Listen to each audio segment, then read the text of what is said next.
আসসালামু আলাইকুম, সবাইকে স্বাগত জানিয়ে শুরু করছি আজকের নতুন ভিডিও। আজকে আমরা তৈরি করব একটি ডিসি ভেরিয়েবল পাওয়ার সাপ্লাই, যার জন্য আমাদের প্রয়োজন পড়বে একটি এসএমপিএস বোর্ড, যেটি থেকে আমরা ডিসি আউটপুট নেব, এবং একটি বুস্টার মডিউল। এটি হলো স্টেপ ডাউন মডিউল, এটি এক্সেল 4016 নামে পরিচিত, এবং একটি ভোল্ট ও এম্পিয়ার মিটার, এবং এর সঙ্গে কিছু কেবল যেটি আপনারা মিটারের সঙ্গে পেয়ে যাবেন, এবং একটি এসি অন অফ সুইচ, একটি ডিসি আউটপুট নেওয়ার জন্য সকেট, এবং একটি এসি ইনপুট দেওয়ার জন্য সকেট। তো এই পুরো প্রজেক্টটি আমি সেট করব একটি বক্সের মধ্যে। তো দেখুন, একটি বক্স আমি তৈরি করে নিয়েছি পিভিসি শিট দ্বারা। এটি আমি আমার মতো করে ডিজাইন করেছি, আপনারা আপনাদের মতো করে ডিজাইন করবেন। এর মাঝে আমি শেলফ রেখেছি, যার মধ্যে সকল কম্পোনেন্টগুলো সেট করব। তো এবার বক্সের ফ্রন্ট পার্ট এবং ব্যাক পার্টের মধ্যে আমরা প্রয়োজনীয় কম্পোনেন্ট যেমন সুইচ, সকেট, মিটার এগুলোকে আমরা কানেক্ট করে নিব।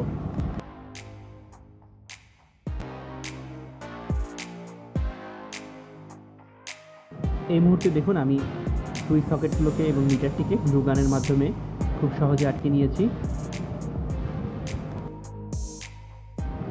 এবার বাকি যে অ্যাসেম্বলির কাজগুলো সেগুলো করব।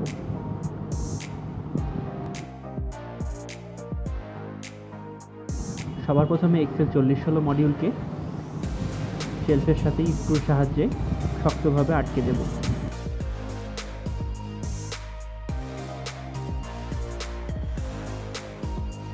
এবার এর অপোজিট দিকে আমরা এসএমপিএস বোর্ডটিকে আটকে দেব।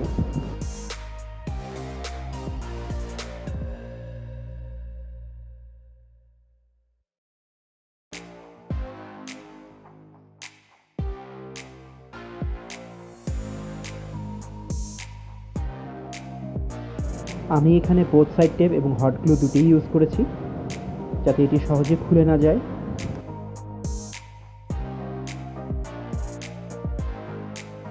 এবার আমরা সকল কানেকশন করব। কানেকশনগুলো খুবই সহজ।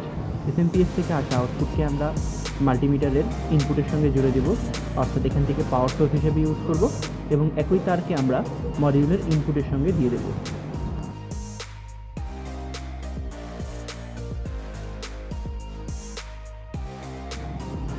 বাকি রয়ে গেল একটি কানেকশন, এটি হলো আমাদের ভোল্টেজ সেন্সিংয়ের কানেকশন।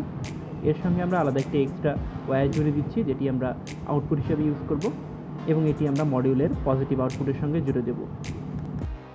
এবার আমরা এম্পিয়ার কেবল কানেকশন করব। এম্পিয়ার কেবলের নেগেটিভ প্রান্তকে আমরা মডিউলের আউটপুটের নেগেটিভ প্রান্তের সঙ্গে কানেক্ট করে দেব।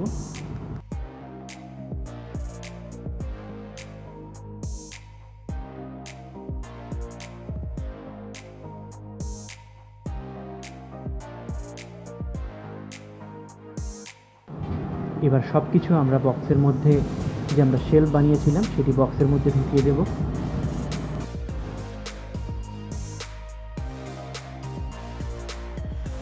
এবার প্রয়োজনীয় যে সকল কানেকশনগুলো আছে, যেমন সুইচ, সকেটে, সবগুলোকে আমরা কানেকশন করে দেব।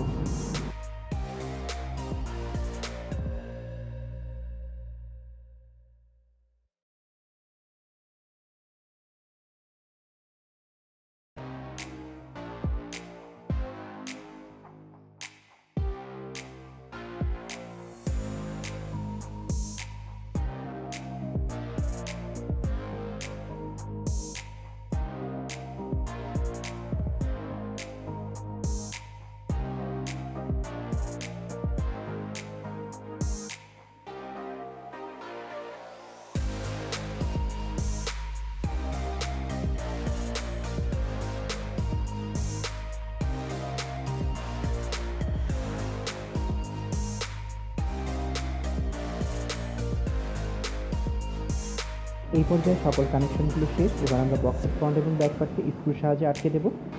স্ক্রু ব্যবহার করছি কারণ পরবর্তীতে খোলার প্রয়োজন পড়তে পারে। আপনারা অবশ্যই কমেন্ট করে জানাবেন আমার কাজের কোয়ালিটি কেমন হয়েছে এবং বক্স কোয়ালিটি কেমন হয়েছে। এবার আমি পাওয়ার কানেকশন করে দেখাচ্ছি আপনাদের। এই মুহূর্তে আমাদের ডিসপ্লেতে পাওয়ার চলে এসেছে। এবার আমি আপনাদের কিছু লোড টেস্ট করে দেখাই। লেফট সাইডের নবটি আমরা রেখেছি ভোল্টেজ আপ ডাউন করার জন্য, এবং রাইট সাইডের নবটি আমরা এম্পিয়ার অ্যাডজাস্ট করার জন্য। এখানে সর্বোচ্চ 12 ভোল্ট দেখাচ্ছে, কারণ আমি 12 ভোল্টের এসএমপিএস ব্যবহার করেছি। আপনারা চাইলে সর্বোচ্চ 30 ভোল্ট পর্যন্ত এই মিটারের জন্য ব্যবহার করতে পারবেন।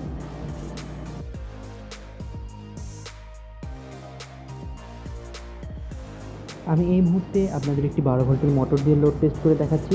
এটি একটি নোহা ফ্যানের মোটর। দেখুন 12 ভোল্টে মাত্র 19 এম্পিয়ার, 0.19 এম্পিয়ার অর্থাৎ 190 মিলি এম্পিয়ার কনজিউম করছে, যেটি 2.16 ওয়াটের সমান। এই পাওয়ার সাপ্লাই ব্যবহার করে আপনারা বিভিন্ন ধরনের ব্যাটারি চার্জ করতে পারবেন। লিথিয়াম ফসফেট, যেগুলো 4.2 3.2 ভোল্টের হয়ে থাকে, এবং আপনারা নির্দিষ্ট প্যাক বানিয়ে থাকলে সেটিকেও নির্দিষ্ট ভোল্টে সেট করে চার্জ করতে পারবেন। আমি এই মুহূর্তে একটি লিথিয়াম 18650 সেল চার্জ করে দেখাচ্ছি। আমি 4.2তে সেট করেছি। দেখুন এখানে 420 মিলি এম্পিয়ার কনজিউম করছে, যেটি 1.5/6 ওয়াটের সমান। আপনারা চাইলে আপনাদের প্যাক অনুযায়ী ভোল্টেজ বাড়া কমা করে চার্জ করতে পারবেন। এবার আমি আপনাদের এটির সর্বোচ্চ যে আউটপুট ক্ষমতা সেটি আপনাদের দেখাচ্ছি। এই XL40 হলো সর্বোচ্চ 10 এম্পিয়ার ম্যাক্স রেটিং হয়ে থাকে। 10 এম্পিয়ার তো সর্বোচ্চ দিতে পারবে না, যেহেতু সিস্টেম লস আছে, তাই এটি সর্বোচ্চ 9 এম্পিয়ার পর্যন্ত দিয়ে থাকে, যেটি আমরা দেখুন আমি 4.1 ভোল্টে সেট করেছি। এখানে আমরা সর্বোচ্চ 6.5 এম্পিয়ার পাচ্ছি। আমি যখন ভোল্টেজটিকে বাড়ালাম 6 ভোল্ট করলাম, তখন দেখুন এখানে 9 এম্পিয়ার পর্যন্ত আমরা পেয়ে যাচ্ছি। তো অর্থাৎ এই মডিউলটি আমাদের 9 এম্পিয়ার দিতে সক্ষম। আজকের ভিডিওটি এই পর্যন্তই। ভিডিওটি ভালো লাগলে অবশ্যই লাইক করবেন, চ্যানেলটি সাবস্ক্রাইব করে রাখবেন, কারণ এরকম নিত্য নতুন গ্যাজেটের ভিডিও আমার এই চ্যানেলে আপনারা পেয়ে যাবেন।